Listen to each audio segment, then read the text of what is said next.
तो दोस्तों आज हम फिर से हाजिर हैं। जैसा कि आप सभी को पता है कि ये इग्नू को लेकर के वीडियोस बनाई जा रही है और इग्नू की क्लासेस स्टार्ट हो चुकी हैं संकल्प के चैनल पर। और पार्ट 1 की वीडियो हम पहले ही आपको जो है प्रोवाइड करा चुके हैं टेलीग्राम के चैनल पर, और जो लोग हमसे यूट्यूब पे जुड़े हुए हैं तो उनको लगातार अपडेट मिलते ही रहते हैं। तो आज की जो वीडियो है ये पॉलिटिकल साइंस से रिलेटेड है और ये पार्ट 2 यूनिट नंबर 4 है, भारतीय संविधान की विशेषताएं। तो आज इसमें जो हम पढ़ेंगे वो भारतीय संविधान की विशेषताओं के बारे में जानकारी हासिल करेंगे। तो चलिए आइए दोस्तों इस वीडियो को शुरू करते हैं। जैसा कि आप सभी को पता है कि भारतीय संविधान की विशेषताओं की बात करें तो भारतीय संविधान अपने आप में एक संपूर्ण दस्तावेज है और इसमें कई सारी विशेषताएं हम काफी समय से लगातार पढ़ते आ रहे हैं। तो चलिए एक बार फिर आज इसको दोबारा से दोहराते हैं। साथ साथ भारतीय संविधान एक विस्तृत यानी बड़ा कानूनी दस्तावेज है। यह भारत की सर्वोच्च विधि है, यानी सर्वोच्च सबसे बड़ा कानून है। अन्य सभी विधियां भारतीय संविधान के अधीन होती है। जितने भी कानून होते हैं वो संविधान के अकॉर्डिंगली होते हैं। वर्तमान में भारतीय संविधान में कुल 448 अनुच्छेद, 25 भाग और 12 अनुसूचियां हैं। जब संविधान बना था तो 395 अनुच्छेद, 22 भाग, 12 अनुसूचियां वगैरह जो आपने पढ़ा होगा, लेकिन अब वर्तमान में 448 अनुच्छेद हैं और भाग 25 हो चुके हैं। ठीक है, तो भारतीय संविधान में विभिन्न राजनीतिक दर्शन यानी राजनीतिक चीजों की जानकारी, नागरिकों के मौलिक अधिकारों की जानकारी और नागरिकों के मौलिक कर्तव्यों के अलावा विधायिका, कार्यपालिका और न्यायपालिका के बीच शक्तियों का विभाजन इत्यादि अनेक प्रावधानों को शामिल किया गया है। दोस्तों अगर हम भारतीय संविधान की विशेषताओं की बात करें तो जो बेसिक बातें हैं उसमें हमें यह पता है कि हमारा संविधान हमें राजनीतिक चीजों की नॉलेज देता है। नागरिकों के मौलिक अधिकारों का वर्णन भी संविधान करता है। नागरिकों के मौलिक कर्तव्यों की जानकारी भी संविधान देता है। और सरकार के जो 3 अंग हम शुरू से पढ़ते आ रहे हैं, विधायिका, कार्यपालिका और न्यायपालिका, इनके बीच जो शक्तियों का बंटवारा किया गया है ताकि कोई मतभेद उत्पन्न ना हो। न्यायपालिका अपना अलग काम करे, कार्यपालिका अलग रूप से काम करे, विधायिका अलग रूप से काम करे। इन सब चीजों का जो शक्तियों का विभाजन किया गया है वो संविधान के द्वारा ही किया गया है। इसमें केंद्र सरकार और राज्य सरकारों के मध्य विषयों का विभाजन भी किया गया है। भारतीय संविधान में यह भी बताया गया है कि हमारे यहाँ पे जैसे आपको पता है संघात्मक व्यवस्था है, 2 तरह की सरकारें पाई जाती हैं, केंद्र अलग और राज्य अलग तरीके से काम करती है। तो केंद्र सरकार की शक्तियां क्या होगी ये भी संविधान ने बताया है और राज्य सरकार की शक्तियां क्या होंगी ये भी संविधान ने बताया। उनके बीच विषय यानी टॉपिक बांट दिए हैं जिससे इनके विभाजन, शक्तियों का जो विभाजन है उसका होने का हमें पता लगता है, ताकि इन दोनों के बीच उत्पन्न होने वाले मतभेदों को कम से कम किया जा सके और कोई किसी के काम में दखलंदाजी ना कर सके। भारतीय संविधान एक ऐसा गुणवत्ता परक यानी बहुत अच्छा दस्तावेज है, डॉक्यूमेंट है, जो अपने आप में विभिन्न विशेषताओं को समेटे हुए हैं, जिसमें सारी विशेषताएं देखने को मिल जाती हैं। तो आगे बढ़ते हैं, इसमें कुछ इसके महत्वपूर्ण जो पॉइंट हैं, जो चीजें हमने डाली हैं, तो चलिए आइए उनको शुरू करते हैं। सबसे पहले है भारतीय संविधान लिखित संविधान है। हमें पता है कि हमारा जो इंडियन कॉन्स्टिट्यूशन है वो रिटन है, यानी कि लिखित संविधान है। भारतीय संविधान एक लिखित संविधान है। भारत के संविधान को लिखने के लिए एक समर्पित संविधान सभा का गठन किया गया था। आपको पता होगा कि हमारी जो संविधान को बनाने के लिए संविधान सभा बनी थी 1946 में, जिसकी पहली बैठक 9 दिसंबर को हुई थी और दूसरी बैठक 11 दिसंबर को हुई थी, जिसमें पहली वाली में डॉक्टर सच्चिदानंद सिन्हा बनाए गए थे अध्यक्ष, जो अस्थायी रूप से थे, और 11 दिसंबर को संविधान सभा के जो अध्यक्ष थे यानी स्थायी जो बनाए गए थे परमानेंट, वो डॉक्टर राजेंद्र प्रसाद को बना दिया गया था। और भीमराव अंबेडकर जो प्रारूप समिति के ड्राफ्टिंग कमेटी के अध्यक्ष थे, वो सारी चीजें आपको पता ही हैं। तो संविधान सभा ने संविधान तैयार किया और एक लिखित रूप में किया, जिसका कार्य, जो संविधान सभा थी उसका मुख्य कार्य आपसी विचार विमर्श के माध्यम से भारत का संविधान लिखना था। और उन्होंने लिखा भी, और बखूबी बहुत अच्छा संविधान लिखा। कई देशों में संविधान तो होता है लेकिन उस संविधान को लिखित संविधान नहीं कहा जा सकता है। कई देशों में ऐसा है कि संविधान जो है लिखित रूप से होता ही नहीं है, वहां के संविधान जो है पुराने विचारों पर आधारित होते हैं।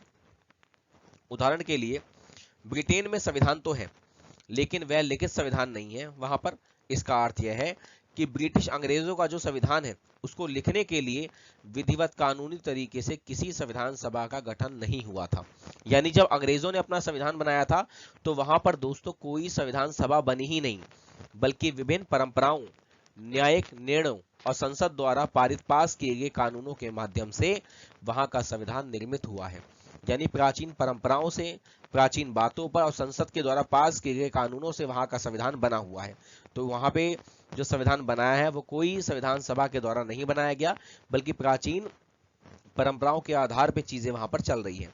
इसीलिए ब्रिटेन के संविधान को अलिखित संविधान कहा जाता है, जबकि हमारा संविधान क्या है? लिखित संविधान है। अगले पॉइंट पे आते हैं। भारतीय संविधान क्या है? एक विशाल संविधान है, यानी बहुत बड़ा संविधान है हमारा। भारत का संविधान एक अत्यंत विशाल संविधान है। इसका कारण यह है कि भारतीय संविधान में विभिन्न प्रावधानों बातों को काफी सहज अच्छे तरीके से विस्तृत बड़े रूप में लिखा गया है। हमारे यहाँ छोटी छोटी बातों को भी ना बहुत बड़े तरीके से लिखा गया है। अगर समस्या बताई गई है तो समाधान भी बताया गया है, ताकि कभी कोई परेशानी भविष्य में ना आ सके।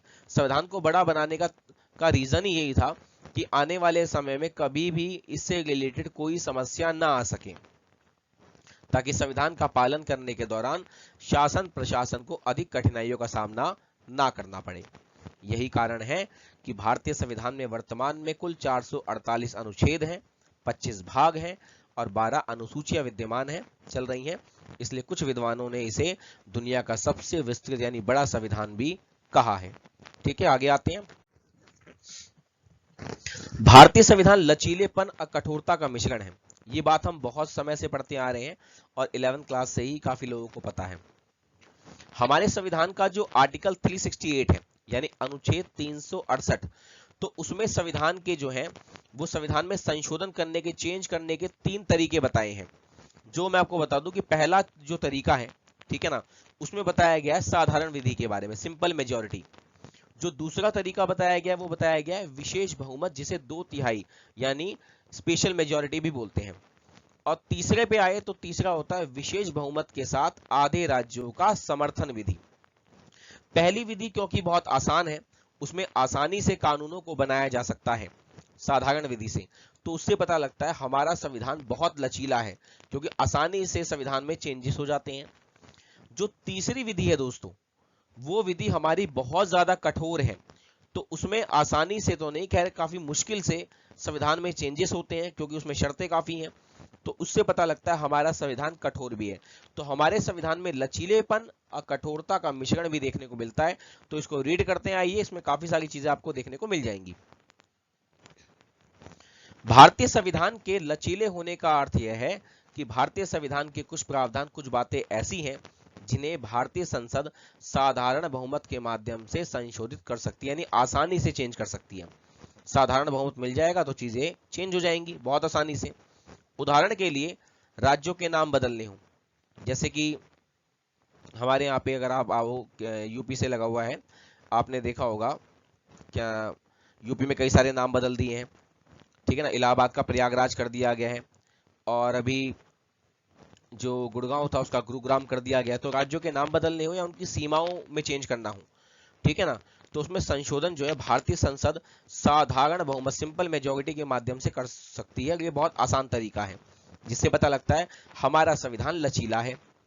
जबकि भारतीय संविधान के कठोर होने का अर्थ यह है कि इस संविधान के कुछ ऐसे प्रावधान भी, कुछ ऐसे बातें भी हैं हमारे संविधान में जिन्हें संशोधित, चेंज करना हो तो भारतीय संसद के लिए वो आसान नहीं होता। क्यों? क्योंकि तीसरी विधि जो मैंने बताई दोस्तों, वो बहुत मुश्किल है। इन प्रावधानों के लिए, इन चीजों के लिए ना सिर्फ संसद के दोनों सदनों में विशेष बहुमत की आवश्यकता है, मतलब अगर तीसरी विधि इतनी कठिन है, अगर किसी कानून को पास करना है तो संसद के जो दोनों सदन हैं, राज्यसभा और लोकसभा, वहां दोनों सदनों में विशेष बहुमत चाहिए, 2/3 मेजॉरिटी चाहिए, राज्यसभा से भी और लोकसभा से भी। अगर वोटिंग कम हुई, दोनों जगह बराबर ना आई, 2/3 से भी कम आई, ठीक है, तो क्या होगा? वो कानून पास होगा ही नहीं, आगे बढ़ेगा ही नहीं, ध्यान रखना। जब दोनों सदनों में 2/3 बहुमत मिल जाता है तो उसके बाद वो आधे राज्यों में जाता है। कैसे? बता देता हूं, देख लो कि बल्कि देश के फिर वो आधे राज्यों के विधानमंडल के समर्थनों की आवश्यकता भी होती है। 28 राज्य हैं, तो देश के आधे राज्यों में वो बिल जाएगा, आधे राज्यों के एमएलए, सीएम सब साइन करेंगे, तब जाके वो बिल पास होगा। यानी कि उसके बाद भी राष्ट्रपति के पास जाएगा, राष्ट्रपति साइन करेगा, तब वो बिल पास माना जाएगा। तो इसमें समय भी काफी लगता है, और तीसरी विधि है भी बहुत ज्यादा मुश्किल। तो देश की संघीय व्यवस्था से संबंधित तमाम प्रावधान, देश के के संघात्मक व्यवस्था जो स्वरूप है केंद्र राज्य से जुड़े हर मामले पर इसी प्रक्रिया इन तीनों विधियों के माध्यम से संशोधित किए जा चुके हैं और होते भी हैं। इस प्रकार भारतीय संविधान लचीलेपन और कठोरता का सुंदर सुंदर क्या है, मिश्रण है। यानी संविधान लचीला भी है, कठोर भी है। ठीक है, आगे आते हैं। भारतीय संविधान संघात्मकता और एकात्मकता का मिश्रण है। मैंने आपको बताया था संघात्मकता क्या होती है दोस्तों, जहां पे दो सरकारें पाई जाती है, केंद्र और राज्य। और एकात्मकता क्या होती है, जहां सरकारों का एक स्वरूप पाया जाता है, जहां पर किसी एक पार्टी, एक व्यक्ति और एक समूह का शासन होता है। ठीक है, तो इंडिया में यह दोनों चीजें देखने को मिलती है, यानी यहाँ संघात्मक शासन भी और यहाँ पर एकात्मक शासन का स्वरूप भी देखने को मिल जाता है। कैसे देखते हैं, आइए चलिए। भारतीय संविधान संघात्मक व्यवस्था और एकात्मक व्यवस्था दोनों का एक सुंदर सुंदर जो है मिश्रण है। भारतीय संविधान को संघात्मकता या संघात्मक संविधान इस आधार पर कहा जाता है कि यह एक लिखित संविधान है, इसमें सर्वोच्च व स्वतंत्र न्यायपालिका का प्रावधान किया गया है तथा केंद्र व राज्यों के मध्य शक्तियों का स्पष्ट विभाजन भी किया गया है। हमारे यहाँ पे दो सरकारें हैं, केंद्र भी है, राज्य भी है। केंद्र और राज्यों में शक्तियों का बंटवारा कर दिया गया, तीन सूची बनाई गई है, संघ सूची, राज्य सूची, समवर्ती सूची बता रखा है मैंने। संघ अपने मामलों पे कानून बनाएगा, राज्य अपने मामले पे बनाएगा। अगर राज्य केंद्र में कोई विवाद झगड़ा होता है तो उसे न्यायपालिका सुलझाएगी, संविधान सबसे ऊपर होगा। तो ये सब दर्शाता है कि हमारा संविधान संघात्मक है। ठीक है, यहाँ दो सरकारें पाई गई तो मतलब हमारा संविधान संघात्मक है। अब एकात्मक का कैसे पता लगा, अब आगे देखते हैं। जबकि भारतीय संविधान एकात्मक व्यवस्थाओं को भी समेटे हुए हैं। हमारे यहाँ पर एकात्मक चीजें भी देखने को मिलती है। वो कैसे मिलती है कि आपातकाल संबंधी प्रावधान। आपातकाल में होता क्या है दोस्तों, अगर जैसे मान लो देश में आपातकाल लग जाए तो राज्य सूची पर राज्य को कंट्रोल भी केंद्र सरकार करेगी, यानी केंद्र के पास सारी शक्तियां आ जाएंगी तो केंद्र शक्तिशाली हो गया, तो यानी कि वो एकात्मक हो गया, एक तरफा हो गया। और केंद्र सरकार द्वारा राज्यों में राज्यपालों की नियुक्तियां होती है। आपको पता होगा हर राज्य में गवर्नर होता है ना, एलजी होता है, राज्यपाल होता है। और वो राज्यपाल कौन होता है, केंद्र का भेजा हुआ एजेंट, जो केंद्र की नीतियों को राज्यों में लागू करवाता है। तो राज्यपालों की जो नियुक्तियां हैं वो भी ये शो करती है कि केंद्र शक्तिशाली है, एकात्मक है, एक तरफा उसी की चलती है। और फिर आता है वित्तीय प्रणाली, यानी देश का फाइनेंस, देश का जो पैसा है उस पर भी केंद्र सरकार का नियंत्रण होता है।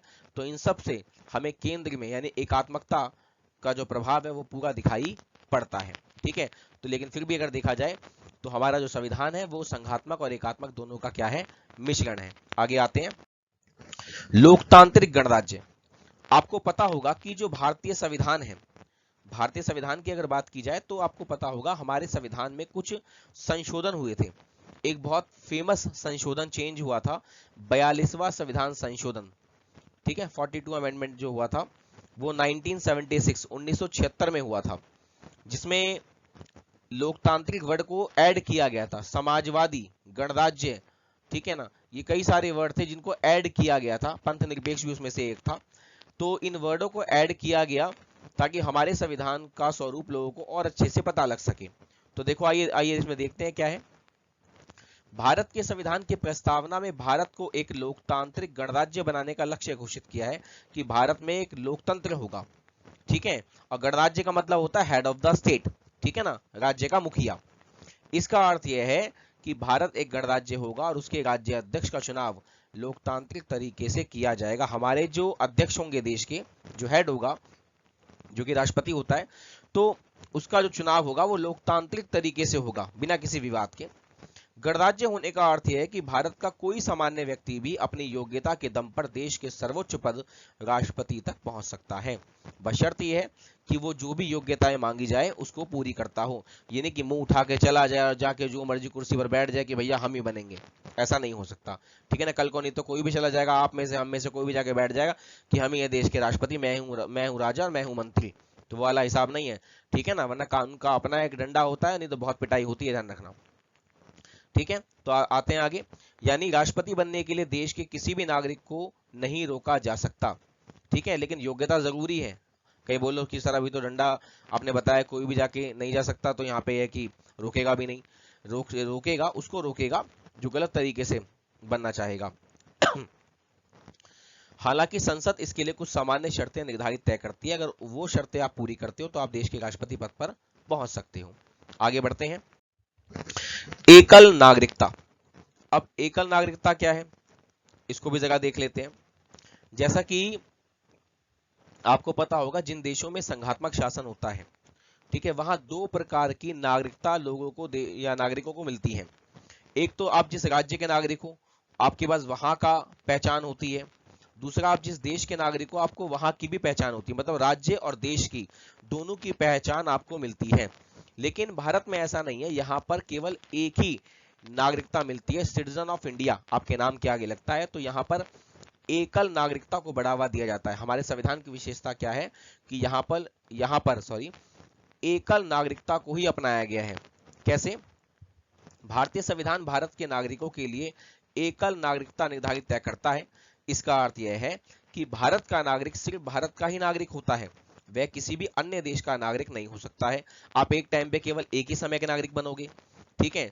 यदि कोई भारतीय नागरिक किसी अन्य देश का नागरिकता ग्रहण करता है, यानी इंडिया का सिटीजन किसी दूसरे देश में जाएगा, सिटीजनशिप लेगा, तो जिस समय वह अन्य देश की सिटीजनशिप नागरिकता ग्रहण करता है, ठीक उसी समय वह भारत का नागरिक नहीं रहता। उसी टाइम उसका बोरिया बिस्तर बांध के उसको हम यहाँ से भगा देते हैं, यानी कि सिटीजनशिप से निकाल देते हैं। ठीक है, ध्यान रखना, वो सिटीजन इंडिया का नहीं रह जाएगा, फिर यहाँ पर वो फॉरेनर कहलाएगा, विदेशी, कि देखो वो विदेशी जा रहा है, देखो वो विदेशी अंग्रेज जा रहा है। ठीक है, आगे देखते हैं। इसके अलावा एकल नागरिकता का एक अर्थ यह भी है कि भारत का नागरिक सिर्फ भारत का ही नागरिक होता है, वह किसी प्रांत का नागरिक नहीं होता। अब सिटीजन ऑफ इंडिया का मतलब क्या है? आपको ये नहीं बोलेगा I am citizen of Delhi, I am citizen of UP, ऐसे नहीं लगाएगा।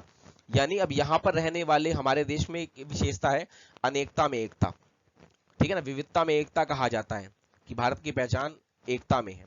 तो सिटीजन ऑफ इंडिया का मतलब है कि हमारे यहाँ पे लोगों को राज्य से नहीं पहचाना जाएगा कि उस राज्य के नागरिक हैं, उन्हें पहचाना जाएगा इंडिया के नाम से, भारत के नाम से, कि वो भारत का नागरिक है। तो यानी घरेलू और अंतर्राष्ट्रीय दोनों में ही स्तर पर भारत में एकल नागरिकता को स्वीकार किया गया है कि यहाँ पे सिटीजन ऑफ इंडिया ही लगाया जाएगा और यहाँ पर एकल नागरिकता को ही बढ़ावा दिया जाएगा। आगे संसदीय व्यवस्था। जैसा कि आपको पता है कि हमारे देश में संसदीय व्यवस्था अपनाई गई है, यहाँ पे राज्यसभा भी है और यहाँ पर लोकसभा भी है।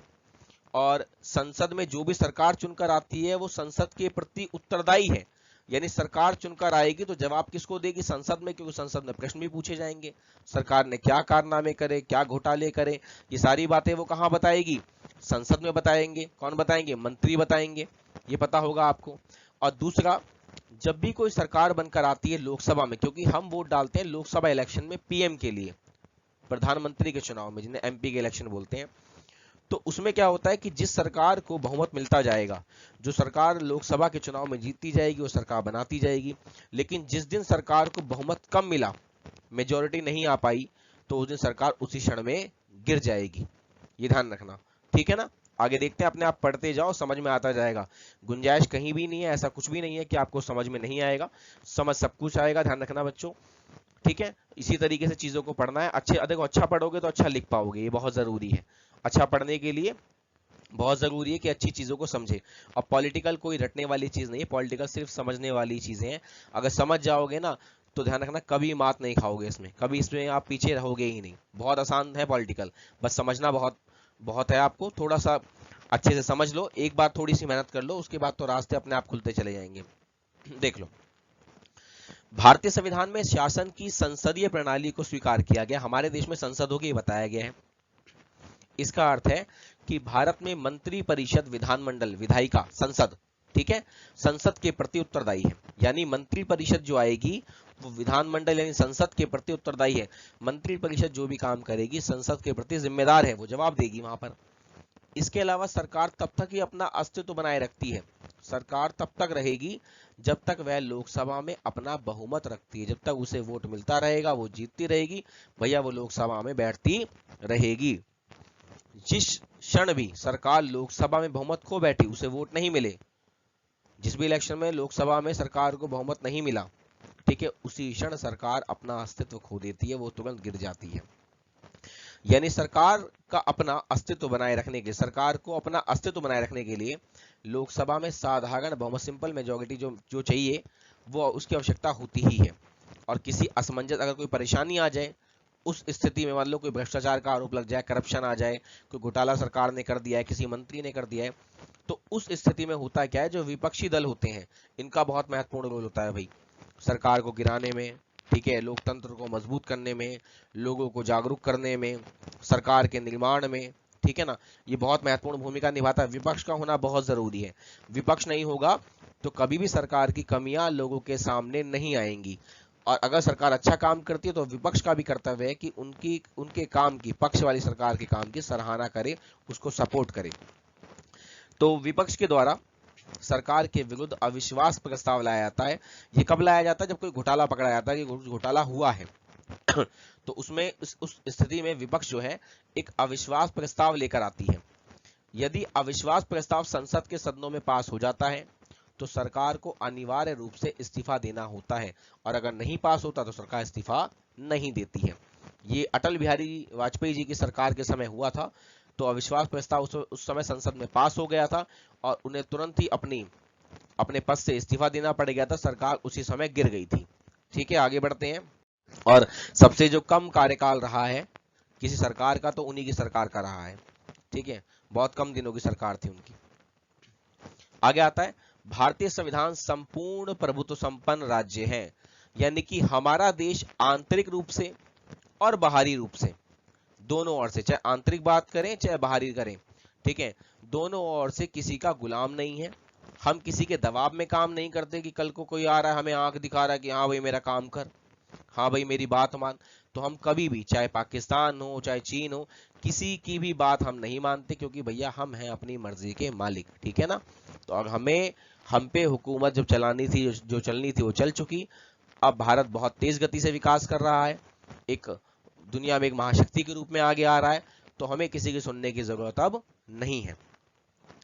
तो भारतीय संविधान की प्रस्तावना जो है उसमें घोषित किया गया है कि भारत एक संपूर्ण प्रभुत्व संपन्न राज्य होगा।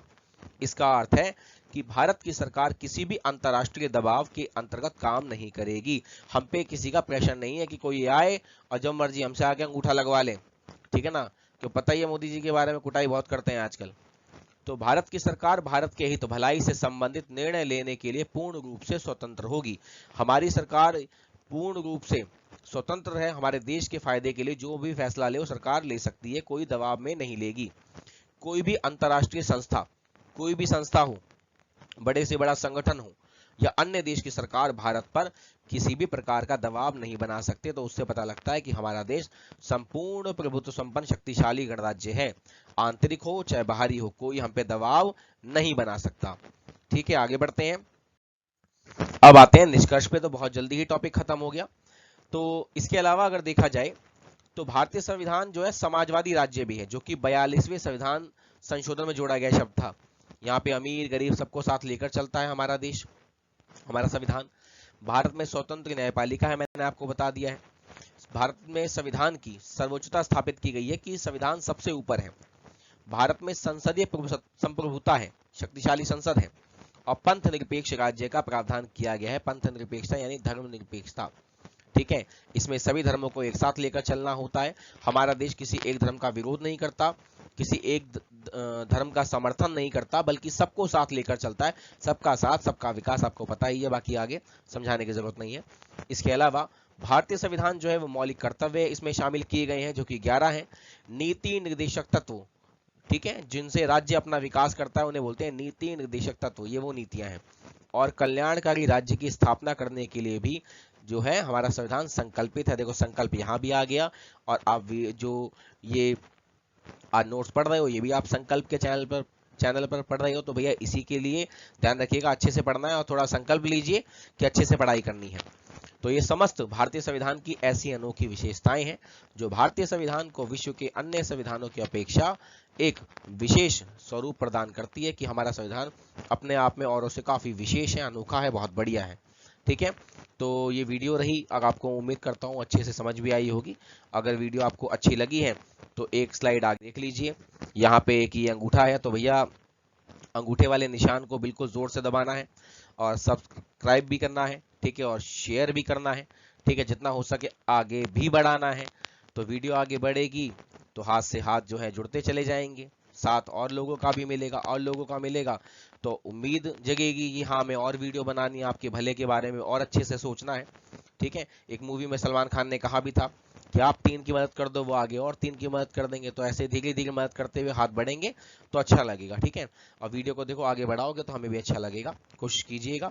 बाकी सोशल मीडिया के भी कुछ यहाँ पर चीज़ें डाल दी गई हैं, इंस्टाग्राम पर भी आ चुके हैं, फेसबुक पर भी आ चुके हैं, और टेलीग्राम पर भी आ चुके हैं। हाँ, रील बनाने के लिए नहीं आए हैं, केवल काम करने के लिए आए हैं। और इस जो आपको पढ़ाया है इसकी पीडीएफ जो है आपको टेलीग्राम पर उपलब्ध करा दी जाएगी। तो जितना हो सके इसको शेयर कीजिएगा, और वीडियो पसंद आए तो इसको लाइक भी कीजिएगा। तो आज अलविदा दीजिए, तो मिलते हैं आपसे अगली वीडियो में।